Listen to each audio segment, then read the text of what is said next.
Tiger NTR war 2 సినిమాతో Bollywood entry ఇస్తున్నారు. ఇందులో హృతిక్ రోషన్ మరొక హీరోగా నటిస్తున్నారు. తారక్ విభిన్న పాత్ర అంటున్నారు. అయాన్ ముఖర్జీ దర్శకత్వం వహిస్తున్న ఈ సినిమాలో కియారా అద్వానీ హీరోయిన్గా నటిస్తుంది. అయితే ఇందులో హృతిక్ రోషన్, ఎన్టీఆర్ మధ్య ఒక సాంగ్ ఉండబోతుందట.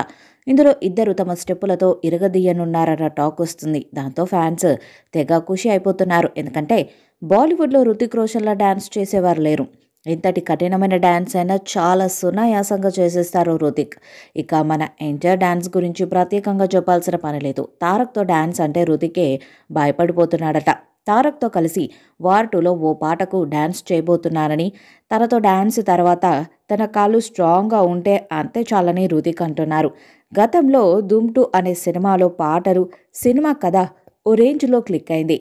ధూమ్ ఫ్రాంచైజీలో ధూమ్ 2 బ్లాక్ బస్టర్ హిట్ అయింది. ఇందులో హృతిక్ రోషన్ చేసిన స్టెప్పులకు ఇప్పటికీ క్రేజ్ ఉంది.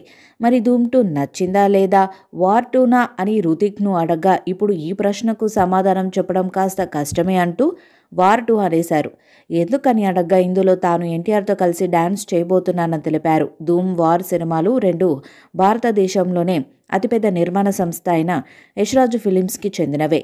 ధూమ్ లాగే వార్ని కూడా ఓ ఫ్రాంచైజీలా తీయబోతున్నారు. ట్రిపుల్ ఆర్, దేవర చిత్రాలతో నార్త్లోనూ మంచి మార్కెట్ను క్రియేట్ చేసుకున్న ఎన్టీఆర్ వార్ 2లో నటించడంతో అంచనాలు భారీగా పెరిగాయి. అయాన్ ముఖర్జీ స్పై థ్రిల్లర్గా ఈ చిత్రాన్ని తీస్తున్నాడు. ఇందులో తారక్ క్యారెక్టర్కు సంబంధించి ఇంట్రెస్టింగ్ న్యూస్ ఒకటి వైరల్ అవుతుంది. హృతిక్ అంటే ఎన్టీఆర్ పాత్రకే స్క్రీన్ టైమింగ్ ఎక్కువ ఉంటుందని, అలాగే ఎన్టీఆర్ డ్యూయల్ రోల్లో కనిపించనున్నాడనే టాక్ వినిపిస్తుంది.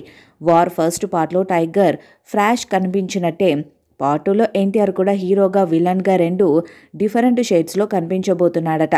ఎన్టీఆర్ వర్సెస్ ఎన్టీఆర్ అన్నట్టుగా ఓ ఫైట్ సీక్వెన్స్ కూడా ఉండబోతుందని తెలుస్తుంది. ఇప్పటికే పలు చిత్రాల్లో ఎన్టీఆర్ డ్యూయల్ రోల్లో మెప్పించిన, లవకుశలో నటించిన పాజిటివ్ నెగిటివ్ పాత్రల తరహాలో వార్ 2 క్యారెక్టర్ ఉండబోతుందనే టాక్ రావడంతో ఈ సినిమాపై మరింత ఆసక్తి పెరిగింది.